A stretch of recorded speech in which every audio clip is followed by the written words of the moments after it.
as we always do.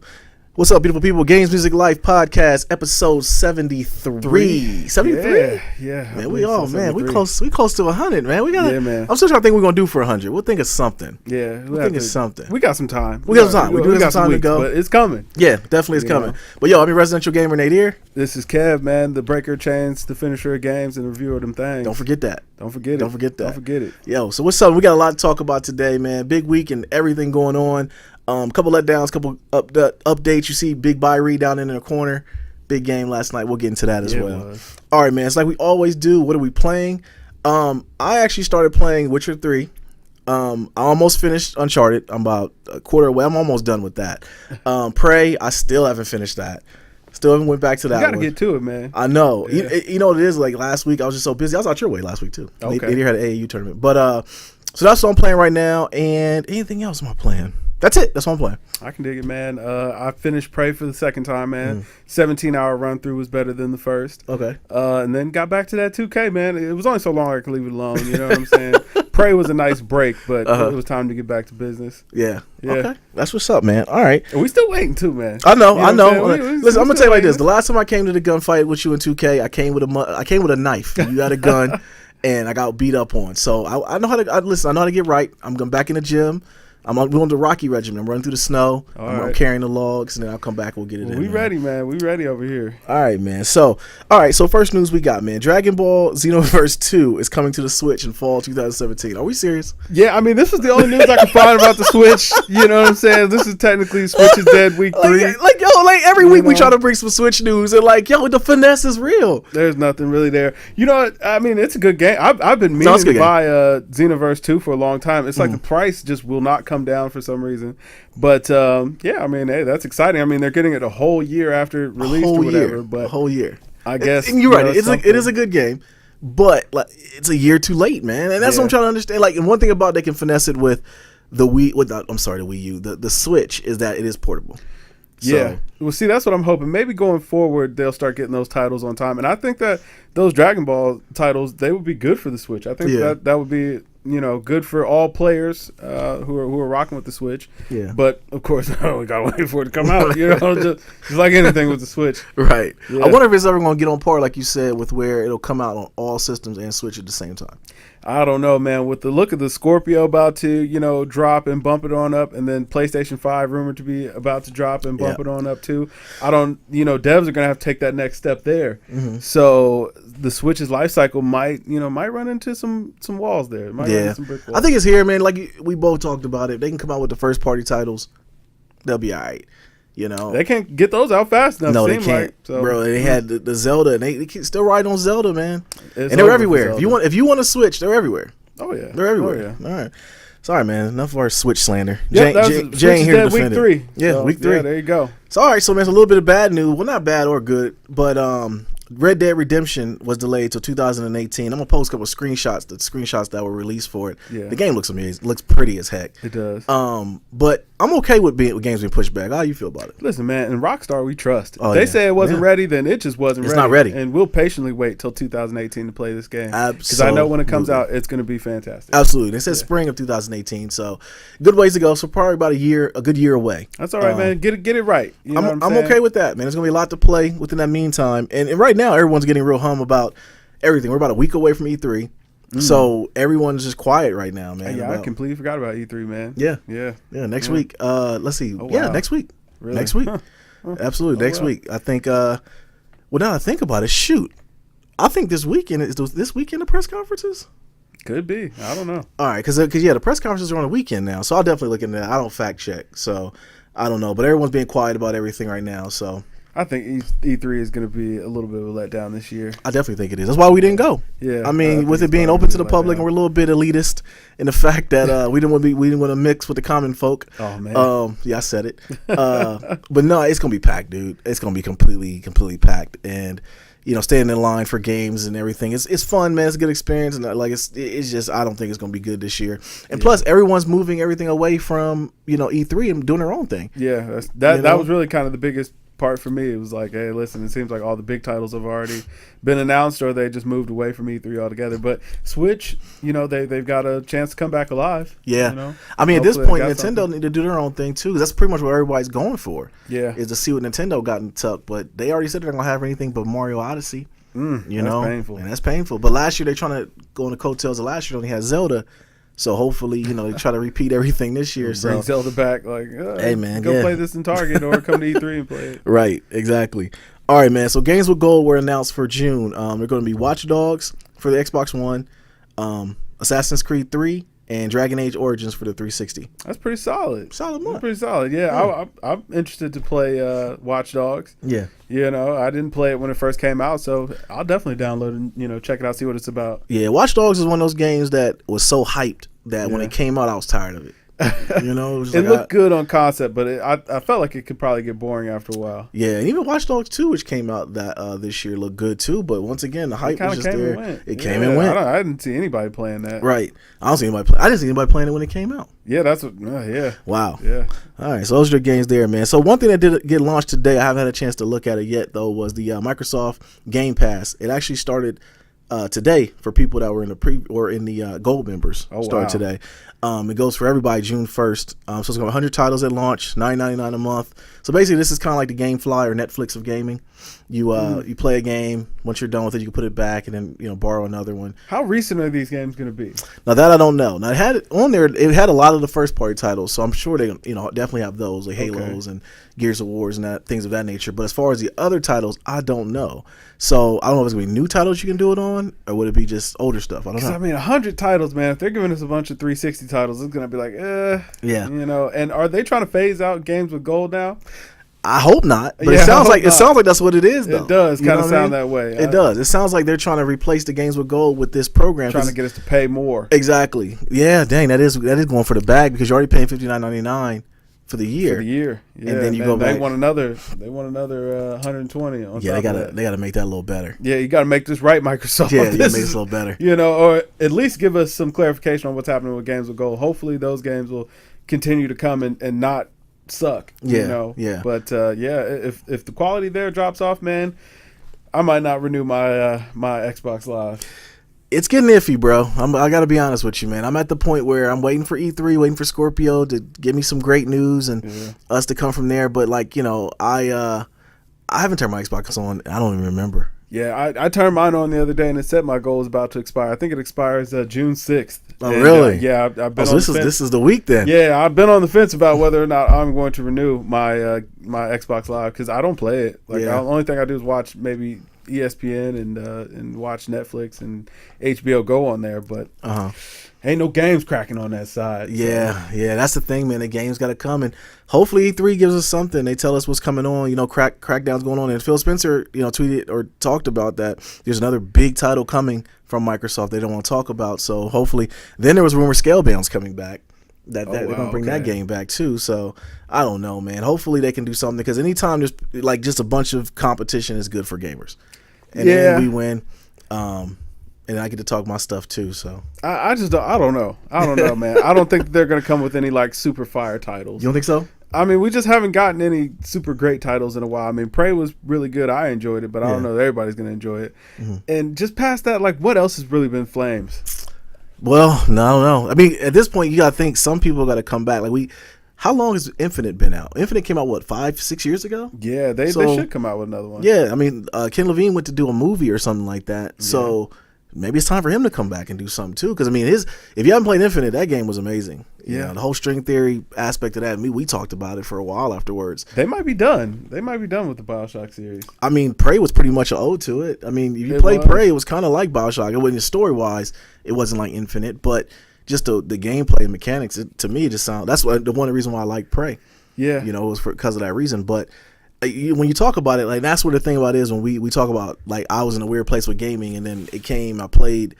I forget what I played. Oh, Zelda. So Zelda came, and then after that, it was like, okay, now I'm back because everything was the same. Yeah, you know what I mean. You still haven't touched Zelda again, have you? Heck no. It's no reason to. It's still amazing, pretty game. It's just like once I beat it, man, I was so disappointed in the ending. I beat it by accident. I beat it by accident, and it was just it was a great game, and I was sad that it was over. But no, I haven't played it since. You didn't have any desire to go back out there and explore more, and maybe pick up on the things that you missed. It's kind of like when you play a game and beat it, and it's like you could have beat a dungeon, but you didn't have to. Yeah. And it was like, what's the point in going back to it? Because I've already seen the ending, so I can watch the dungeon on YouTube or something if I really want to. But nah, it was when I was done with it, I was done with it, man. It was a good game. Great to put it on the shelf, say I beat it, but after that, I was done. I feel it. So. All right, man. So what did I say about that? Oh, so I had released a video on our video game channel about Destiny 2. Yeah. If you haven't checked it out, check that out. But the world is going nuts over this game, man. But why? The reason why, because people. Okay, first off, Destiny was one of those games where I'm always trying to convince you and Jay that it was a great game, and you guys wasn't a story. And I will be the first person to say the story was beat up. It was not good. The lure to pull you back in, pause, if you haven't played it before, was bad. But it was a boring game. If you really played vanilla Destiny and you played it, it was boring. Now all the add-ons and stuff they added on and some of the stuff you could do, it made it better. But what made Destiny good was the people you played with. If you stumbled across some cool cats to play with, you actually look forward to getting online. Kind of like it was like the sandbox. You get on and your friends are there and you guys will just shoot stuff and play. The raids is what made it fun. But here's the thing. There's only 27 to 30% of the player base played the raids because it wasn't any matchmaking. You had to have a group of 6 to play, and then you would get into like these aftermarket websites like LFG, Destiny LFG. You find players to play with. You're playing with strangers, man. So you're getting cussed out, little kids squeaking on the thing. You know what I mean? So you didn't want to do it. So if you did happen to have some people you could play with, it made it a fun experience to play. And for me, it was fun because the logistics of a board, and you got one person, you shoot here, and if you don't do it, we're going to all lose. So we all got to be in unison to beat this one level. I just found it to be cool, team-based wise to play. Now Destiny 2 is a lot of the old as far as the raids, things of that nature, but then it also adds in everything that we had to do on the outside. It baked it into the game. Okay. So now all your clan stuff is in the game. All of it's incentive based too. So like, let's say you play PvP. Okay. You're a beast at that, but I do the missions. Well, if you go do PvP, you can get rank up for our clan. So that way we all get incentives for that. And then you kind of like, it's almost like a gang. It's like having a posse almost. Yeah. But then also, it's new supers in the game. The fact that you want to find people to play. Let's say me and you play all the time. Well, what it'll do is it'll matchmake us with 3 other people that play the game all the time. So that way it's only one group, like 2 groups of people instead of 6 totally different entities. So they're making improvements. So they are making improvements. Yeah. The story, they said, is going to be robust. Now, mind you, we got to give them kind of a pass as far as thinking they're going to do that and let them prove us wrong. I want them to prove me right and say that the story is going to be good. But I got to think they're going to make it right, man. Hey, listen, I hope so. Yeah. I hope that's the case, man. Yeah, absolutely. Like I said, I always thought that there was a good game somewhere in Destiny, but for me starting off playing it when it first came out, that game, it dried up real quick. Yeah. And then by the time everybody was hyped about it, I was already burnt out on it. Yeah. And, never really returned back to it. So hopefully Destiny 2 is not like that. I definitely feel like they fumbled the launch on 1. They had a lot of hype going around for it when it first came out. Mm-hmm. I feel like a lot of players were like me where they played it that first go round and then they put it down and never went back to it. Absolutely. Because it just didn't have enough to offer in the beginning. Hopefully they learn from those mistakes and they deliver a great game. Will I buy it? Mm-hmm. I don't know, man. If they send me the free copy, of course, I'm going to play it, man. That strongly worded letters is still going out. Still going out? Yeah, I was about to ask you about that later. Yeah. But yeah, we'll see. There's a little bit of controversy coming behind it, though, honestly, because the PC version, which was announced that's coming out, so basically Destiny had their reveal, and that's what we're talking about, which is where we got this all from. And they basically showed the game. They showed it on PC, and everyone came back glowing about the PC version. But then Bungie drops kind of a bomb and says that it's not going to be coming out the same day as the console versions. So everyone's wondering, like, what in the world could be keeping it back? Why would not? Because like the good thing about the PC version is unlocked frame rate. So it's as much as your PC can put out, whereas the console versions are all going to be 30 frames per second, locked at 30. Now another thing that came up that was weird too, and I mentioned this in my video, they're not announcing any Scorpio specs, but they also said that all the console versions are 30 frames per second. So they said, a lot of people were asking, so that means the Scorpio is gonna be 30 frames per second as well. And they said, well, we can't talk about that. So like it makes this kind of silly, you know what I mean? Because and I can't think that they're going to allow Microsoft, the Scorpio, to be higher than 30 frames per second when they're already in bed, so to speak, with Sony. Sounds like they're goofing right off the bat. It does sound like it sounds like something's off, man. It sounds like they're goofing. And the thing about it is, if they're showing the PC version at this showing, what's holding it back? And I hate when companies come out and say optimization. We got to optimize the game, because that's BS. All right, and it sounds like a bunch of. I'm wondering if Sony paid them the bag to keep it behind. Hey, maybe. You know? Hey, collect the bag. I'm not upset with it. Yeah, no doubt, man. Yeah. I'm definitely not. I just hope this game does everything that everybody's expecting it to do. I know it has a huge fan base, man. I see a lot of people playing it. A lot of people enjoy it. So hopefully, 2 is a better experience, and I can rock with it. Yeah, I'm in. But, I play. So hopefully I can pull you and Jay in to play as well. So we'll see what happens. Man, my guy Jay. Yeah. What up, Jay? What up, Jay? What's going on? What's going on, man? Tuning in, bro. Yeah, what's going down? You checking this out, man? We forgot about you, player. Yeah, you know what I'm saying. Yeah, keep it rocking. Keep it rocking. All right, man. So let's get on to these sports, man. So Calvin Johnson, man. So we visited the Raiders. Okay. What? Like, where did this come from? Now, with that being said, what I read was that he was just a special guest of one of the Raiders people. Okay. He wasn't actually like there to play or anything. But they did say that the Raiders have inquired with the Lions about his availability. And then Calvin actually also released a statement saying he never felt appreciated while he was in Detroit. Hey. So I don't know. It's looking away. Yeah. Whoever think, you know what? I love evolution. Whoever think that the Raiders would be a team that the Cats will come out of retirement for. That Raiders team about to be stacked. Yo, it is. If Calvin Johnson goes, like, man, they got to be Super Bowl. They got beast mode, and all I gotta do is protect my man's knees at all costs. If he didn't get hurt, like if Carrs didn't get hurt last year, they'd have been deeper in the playoffs because they made some playoffs. Yeah, you know. So I don't know. So I would like to see Calvin in a Raiders uniform. I wouldn't mind it. Him going opposite of Amari Cooper, they would be stacked. Yeah, they would be. And a nice running game.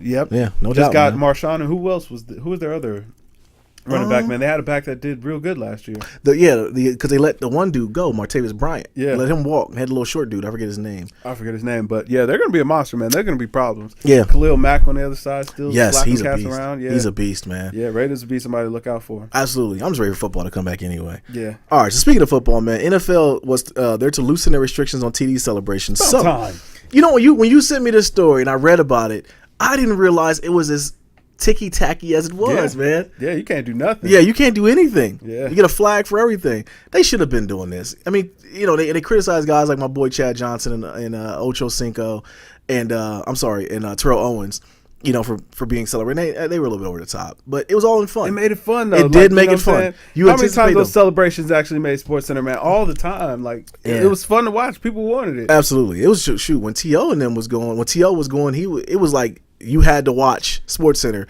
to see what he did because he was doing some ignorant stuff too.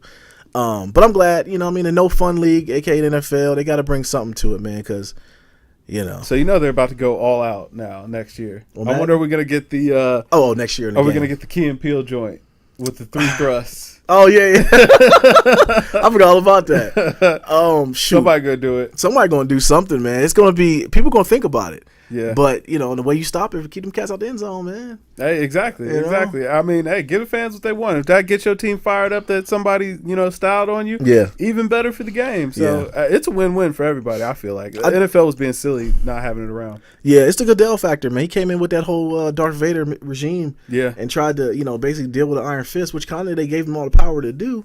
But, you got to dial it back a little bit. I mean, the league is bigger than you, Goodell. Hey, man, you're trying to sell a product, man. You got to make sure you're giving the people a product that they want. So I definitely think celebrations is something that the people wanted. Absolutely. And I think he thought about that after he got that chink in his armor from Base Brady. Because Tom Brady did it. Yeah, listen, Brady, you might should chill out on the celebrating, man. You know what I'm saying? Madden ain't forgot.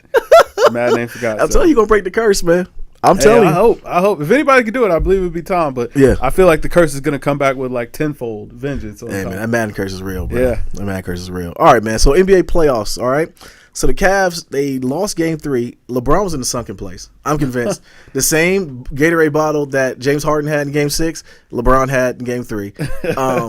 He just looked really lethargic. And that's my thing. I want to put a pin on that one, man. And I know me and you, we debate about LeBron and his greatness, and I will even say that we should also get the GOAT talk going of LeBron.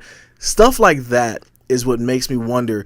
It's almost like LeBron cares too much. Like he wants to please everybody. And that's the thing that separated the greats, the Kobe and Michael Jordans, man. They don't care about nothing. I think LeBron's game is just different, and because I mean he's not Kobe, he's not Mike, and his game isn't tailored like theirs at all. True. If you ask me, LeBron's game is more so tailored like Magic. Yeah. And he's just got a better jumper at this point in his career and was more explosive going to the hole. But the way he creates and things like that remind me more of Magic. Now, if Magic didn't have at least serviceable guys to get that rock to, I don't think that you find success. You know what I'm saying? And the same thing with LeBron. Yeah. It was like, hey, listen. If he couldn't get going by getting everybody else going, it's going to look like he had a bad game. Game 3 was absolutely a bad game. Absolutely. Like, it just was what it was. What about mentally though? Not gameplay wise. That's why just above the shoulders. I don't put too much stock in that. It was one game. But Kev, he didn't have any points in the fourth quarter. I'm sorry, you're the best player on the planet. You have to at least exert yourself. But it's one game. It's just no, it is. No, it is one game. But considering LeBron's past, that's the part that gets us because he quit during Dallas series. All right. You know what I'm saying? I'm not going to disagree with you on that. Yeah. But I don't know. I don't want to put so much stock in that one game. He had a bad game. I reserve a bad game for the greats. I do. I don't expect that from him, but you're right. And I think we are over analyzing that game. But when you have stuff that's happened in the past before, that's what makes us point them out like, oh my gosh, not again. Yeah. You know what I'm saying? Yeah, and hey, listen, the concerns are real. I understand them. Well, he'll be okay. And I do. So they came back and won last night, and that's why we got Kyrie down at the bottom because the Cavs were playing like crap.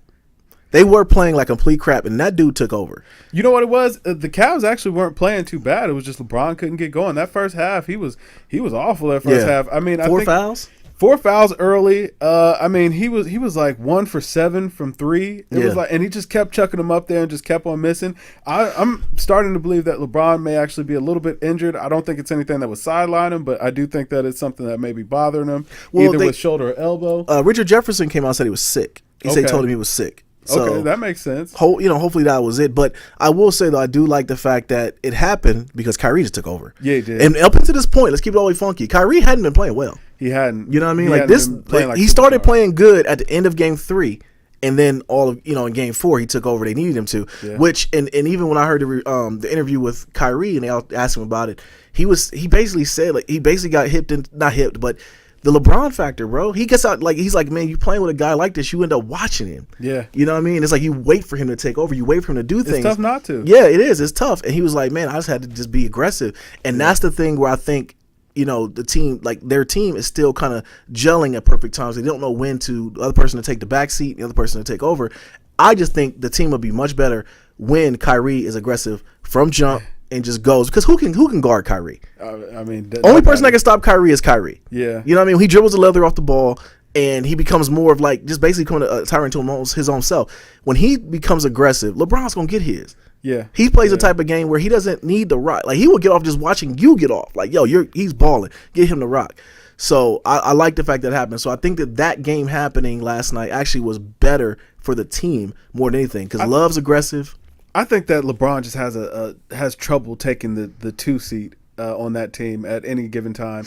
Because, Kevin Love, where I felt like he was going bad before was that, he was always trying to defer to LeBron or always trying to make the right play for LeBron. Uh-huh. Where he's been impressive in this series is that he's not even looking for these guys anymore. He's looking to create. He's playing his game. Yeah. Exactly. There was a moment last night where he got the ball down low and he drew the double team and still went up for the shot, and he had to say my bad, but it was because he was just in attack mode. You should dish it out if you're getting double teamed in the post, but you know what I'm saying? He was just in attack mode, and that's what you need from Kevin Love. He's been looking very aggressive, man. He's definitely mentally locked in. Mm-hmm. And then Kyrie, of course, he showed that Mamba mentality, but I don't know that they're always confident about when to take a backseat to LeBron and when to step it up. Because it always seems like, when LeBron's on the floor, it's supposed to be like, oh, it's LeBron's set, let him do whatever he wants to do. But I feel like sometimes LeBron need to get on the floor and be like, no, Kyrie, you go ahead and do what you want to do. I'll be the third option right now. Maybe I'll draw out the defense.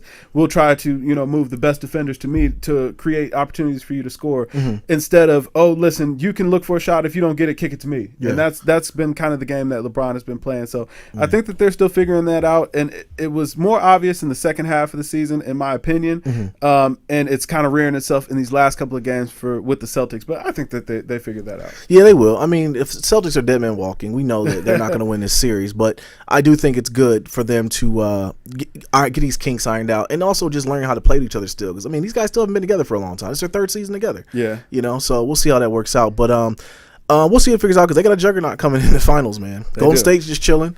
They're doing sweeping up everything. They're sweeping up everything. First team to sweep the playoffs, or up to the finals in the playoffs. But before we talk about Golden State, man, let's talk about San Antonio for a second. Okay. All right? Now, the Thug Dove almost dropped my boy Manu, walked away. You know what I mean? He's the only one that played in that last game. Yeah. He's the only one that played. He was out there with young guys and LaMarcus. Listen, he wasn't out there with LaMarcus. Let's stop right there. LaMarcus Aldridge needs to lock himself in the gym and work on his game this offseason.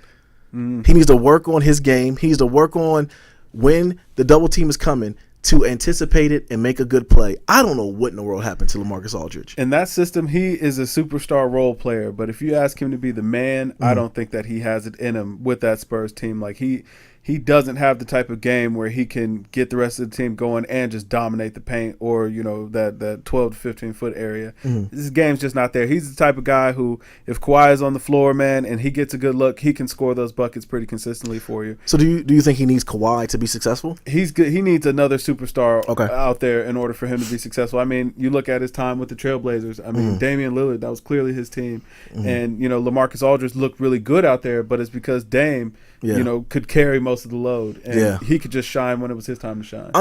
My thing is, like, all right, in the last game of that first game where they blew the 20-point lead, and he shot 3 air balls in the end of the game when he could all he needed was a bucket to really secure the win. Right. He couldn't give him anything. I, as a player, wouldn't want that feeling anymore. If anything, the competitive nature should take over and at least try for that magnitude to make something happen. He's just not the guy. Yeah, I guess you're right. Yeah, we see that now, and I think he was paid to be the guy. So you're robbing the league, LaMarcus Aldridge. Yeah. Now listen, you get CP3 out there, man, to replace Tony Parker if Tony Parker, goes on the greener pastures. Yeah. And let him, Kawhi in LA. I think that would be a great setup.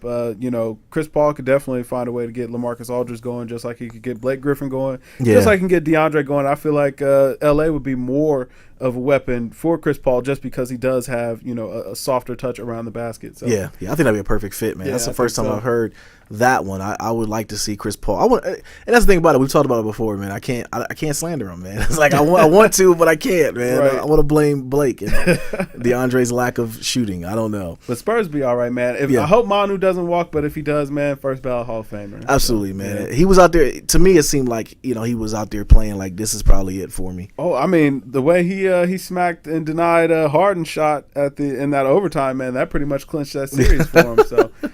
What can you say? Yeah. So, and then also, like I said, with Golden State, man, they're juggernaut right now. KD is playing amazing, out of his mind. Now, we talked about it before, man. I need to see the same energy. I need to see the same energy in the finals. Yeah. Which the offense, we've talked about it. Is definitely predicated on their stars. They're going to be good. The only person that scares, not the only person, but the main one that scares me is that daggone Clay, man. He's been missing. Because that's what bodes best for the Cavs, is that Clay hasn't been playing well. Exactly, but he's the one that gets going, man. I mean, once he gets hot, dude. We've seen him score 40 in a quarter. Yeah, and that's the one that scares me. But so yeah, we keep him on down.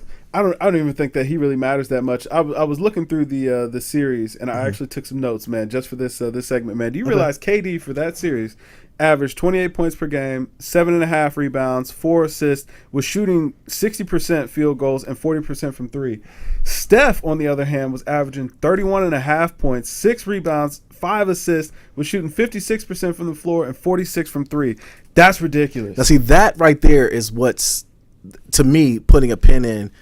If you're a Cavs fan, you should be worried about. Yeah, because if both of them are cooking like that, that's absolutely it's going to be hard, man. Yeah, it'll be so. I mean, you almost have to get physical with them, at least try to get up on. I mean, I don't even know what to do at this point. You know what I mean? Like, I don't know. But if both of them are hitting like that for the season, they never really was clicking like that. Both of them. Right. There's always one would have a good game. Or the other Steph had actually had a down year for all intent purposes, but these playoffs, he's picking it up. Yeah, and listen, man, that team, they're finding their stride at the right moment. The best conventional wisdom would tell you that the Cavs have to try to outscore them. Like, they've got enough firepower to keep on scoring. But I just don't know. That's a lot of points. That's a lot of points to come up with. Like, everybody has to get going. We know Kyrie can do it. Kevin Love is playing great at the right time. Yeah. LeBron James is the best player in the world. It's the rest of those guys that I just don't know about. Well, I mean, shoot. J.R. Smith, shout out to him. He brought his baby home. Yeah. Hopefully, I'm hoping that gives him a good push. Yeah, I looked at that and I was like, man, we need all the good energy we can get, man. So I think that was a good thing. Shumpert has to play well. Yeah, TT's actually been playing really good. TT is playing well. He's got to get the Kardashian away from him. I just, I feel like him playing up on Horford right now is working to his advantage because Horford ain't no banger. Like, he ain't gonna, you know what I'm saying? But once he got to start chasing around, I mean, Draymond and Zaza. I think he's gonna chase Zaza. I think he's gonna be one of the biggest pieces in that series. He's gonna have to be if they want to win. We've seen.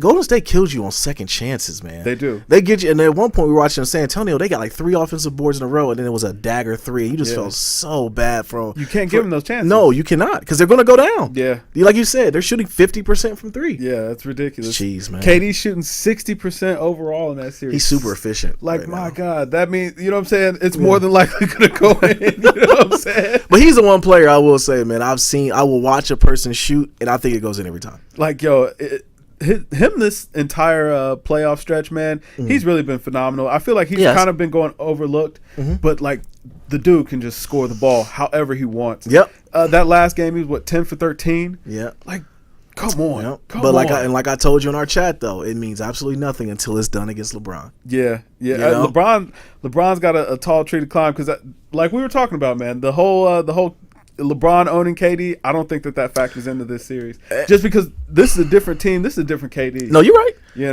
But here's the thing: as fans, we see it. Yeah. You gotta know they see it. You gotta know Golden State's like, yo, he's owned you, so we're gonna do everything we can to get you going. Because I think mentally, KD is locked in.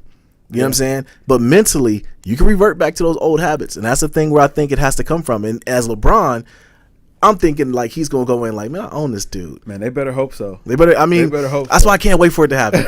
I can't wait for the series to happen. So as soon as Boston gives up their last fight, man, we'll definitely get into that, man. See what's up. All right, man. So what are we listening to? So me and you were talking about this earlier in the week, and I actually started listening to Ohio Players. Yep. And I just made a playlist from shout out to Cover 2. I was talking to some of my friends in there, and they were talking about they got into a subject of Ohio Players, and I had mentioned like I know a lot of their songs, but give me what you guys listen to, and I made a playlist. Okay. And I really can understand why our parents didn't like our music, because everything was copied from, not everything, but if you listen to like a majority of their songs, like it was so heavily sampled. Everything was sampled from them. And it was just some good music, man. For like the next hour and a half, I had a playlist going from them, and I got so much work done. Oh, yeah. I mean, there's a reason why those are classics, man. Yeah. You know what I'm saying? Absolutely. So nothing wrong going a little old school, man. Yeah. I've been listening to Lupe, man. I got back to my Lupe lane, bro. Okay. Dude is amazing. Still 1A for right now. I mean, maybe next week he might be back on B. Who knows? But listening to Tetsuo and Youth, man, phenomenal album. You know what? I actually started to notice his mixtapes might actually be better than his actual albums are. Friend of the People, Enemy of the State, A Rhyming Ape, Fahrenheit First and 15, Revenge of the Nerds, the first iteration, man, like phenomenal body of work, man. So I've been listening to a lot of Lupe. Outside of that, still loving that Thundercat, man. That album was so fantastic, bro. Yeah, it was. I feel like it got so overlooked, but it's a fantastic album. I recommend it to everybody. But you know what though, Thundercat was one of those albums that it wasn't heavily talked about. It wasn't. And like it wasn't even heavily sought after. And that's the thing I think right now. It's like we listen, there's so much music that comes out. You have so many avenues to release music with SoundCloud and the internet being what it is now, that projects come out and they just get lost. I mean, heck, we don't hear people talk about Sanfa. It's tough. It's tough out here, man. If you're not top 40s, it's tough to get that look. I mean, every week we're getting new albums, and it's not like it used to be where it was like, only a handful of people were getting the new albums, and you got the albums from the artists that you were checking for. It's like now every week we're ringing up. You know what I'm saying? Everybody's getting a ton of new music every week. Yeah. So it's easy for stuff to kind of fall by the wayside. I mean, what happened to that Hendrix album? Gone. Right. So much that the remix came out with Kendrick. I mean, that was the Future album. Yeah. Remember that was the second that's one. Right. You're right. Dang, you're right. Yeah, I forgot about that. So yeah. I don't know. It happens, man. Yeah. It definitely happens. All right, man. So Billboard Music Awards happened, Yeah, and so basically it was a Drake show. It was politics, bro. I didn't really talk to you while it was going on because the game was going on. Right. But me and the wife ended up watching it, and I'm watching it like sucking my teeth, like, bro, this is such politic mess. Like, don't get me wrong, man. I think Drake's like, and I am a Drake fan. I'm the singy Drake fan. I like him. But come on, man. 13. I mean, for the Billboard Awards, man, Drake kind of has to win. He does, and the reason why, because of numbers, because that's what it was. But the thing that got me though, what got me started down my rant is Nicki Minaj is performing to lead it off. That was a look. That was a Drake factor, bro. You know, that was a Drake factor. If you ask me, it was a whole kind of YM reunion. It was. You know, it was a Drake show together, man. Mm-hmm. You know, it was good to see that. It still hurt to my heart, man. Free Wayne. You know, I was somebody else, but I was listening to Wayne earlier. Oh my God, he's a monster. And we'll talk about that T-Wayne because we'll listen to that. There. We'll get into that. This is one of the weirdest things I've ever seen in music. Yeah. For a person who was literally had the game in a choke, who was the hottest, was he the best out of the time? That's debatable. Me and you go back and forth his on times, that. But okay. He was undebatable the hottest act at a time. For him to just go into the ether out of a dispute over money, over someone that's supposed to be your dad, Slim's still the cause of that. I'm still saying it. He's still throwing I'm still throwing it on Slim. Listen, Slim did it. It's just weird, bro. It is. It's terrible to see it go down like that. But, you know, even beyond that, it's like Wayne can still put out some free music, man. Just please take that auto-tune off. Yeah. Like, please, God, just take that auto-tune off. Like, it's been terrible since he started doing that. There's just no excuse for it. I just want to hear some new old Lil Wayne. Like, just stick to that aggressive flow, man. It worked. Everybody liked it. If you did it now, people would still like it, man. He could still be the hottest rapper in the world, man. If he just went back to it, but nobody wants this auto-tune mess anymore. Like, it's over. That time is done. Yeah. Yeah. But anyway, man, back to the Billboard. Yeah. Only other thing I had that was kind of weird was not weird, but Miley is back in her country lane. She went back to in effect. Hey man, you know, you can go home. She did a ratchet thing for a little while, and Jay-Z called her out on Magna Carta, and now she's back in being wholesome Miley. She had the cut off shorts and the shirt and the hat. She looked real homely, bro. She's trying to get those Hannah Montana fans back. But you know what though? That Hannah Montana wave. I gotta think that money was different. Yeah. You know what I mean? I mean, she was raking it in, so she felt like she could just do whatever she wanted. But now it's like, hold on, wait. I need these people. Yeah, absolutely. But she, like you said though, before we started recording, man, she was young. Anytime you take somebody that's young with a ton of money, you can't really tell them anything. They're gonna do what they want to do. She wilded out. Might have experimented in some other things, and she's back. Yeah, she went through college. And now she found back she in found the workplace. herself. Exactly. Yeah, exactly. Bieber did it. Yeah, absolutely. Bugatti Biebs did the same thing, but hopefully, you know, ultimately the talent overcomes everything. So hopefully, she got some talent to lay back on. Yeah, I'm sure that she'll regain those fans that she's looking for, and she'll remain a big act. So hey, absolutely, whatever. Yeah. All right, man. So DJ Khaled is rumored to replace L.A. Reid as president of Epic Records. Is that a good move? No. Yeah, I don't. Absolutely not. As an artist should never be the head of that. He should not be the head of a label. But that's the thing. Khaled's not really an artist. Like, he pulls strings. A connector. Yeah, and as a president of a record label, I mean, pulling strings is kind of what you need to do. Exactly. I don't know. Like, I'm just pissed off at how did Khaled get so highly favored? How did everything go around Khaled? I mean, everybody's giving Khaled the check at this point. Yeah. Hey, listen, man. Khaled blew himself up, man. He believed in himself, man, and kept on pushing. Hating. Listen, I can't. That last album was fire, though. That last album was fire. I mean, hey, he got a #1 song, man. Yeah. The song just went platinum. But it's like, you know what I think it is, though, too? And I talked about just energy, man. I love being around positive people with good energy. Yeah. And he seems like a positive person that always has good energy, even to the point where, Rick Ross dedicated almost a song to him on his album just because of Birdman did him wrong. Like, he said, of all the people, you did my boy Khaled wrong. Yeah. So, you know, it just seems like he just has good energy about him, man. And absolutely. That's dope. He's I like a fun guy, man. Yeah. He's a fun personality. So. Yeah. But I just don't know, like, what do we need record labels for anymore? You know what? We talked about this too, man. In the space we live in now, whereas the internet being what it is and being a creative, you can get your stuff out there to the point where you put it on SoundCloud. It might be a rough draft, and Travis did that with Butterflies. Yeah. And then he came out with the finished product, which you can actually see an artist's progression in what they're doing with a song, with a project, or anything. Everybody's going indie at this point. You're betting on yourself. Get on with a label. Like, I don't know. What are they doing for you at this point? I don't know. I think some people might need it. I think the people that might need it are the people that don't kick them own selves in the butt. Yeah. You know what I mean? Yeah. But somebody who's self-motivated, you don't need a label. It seems like a label at this point is only for the like big pop acts, like people who don't write their own songs and stuff like that, to kind of, you know, tailor you an image. But for like a lot of these rappers, especially the ones that are blowing up on their own merit, like, what do you need a record label for? You already got a hot song, man. Just stay vocal. Let the people know where to find your stuff at. Yeah. Keep your name out there or whatever. Go to these events, whatever you got to do. But I don't. Like, the label would just be connections for you. Yeah. I think, if anything, too, the label, in a way, it kind of hurts people to the point where, like Uzi Vert, right? Yeah. He hasn't put out a project yet. Label don't need him to. He's like, hey, you keep putting out hit songs, then that's all we really need you to do. I feel like the way the album is going to go away anyway, though. Like, standard form albums aren't really needed anymore. Drop a hot song whenever you want to, and, you know, just recoup the money off that. You can tour. These guys are touring forever off of one song. Yeah, but I got to think that some people just love the art.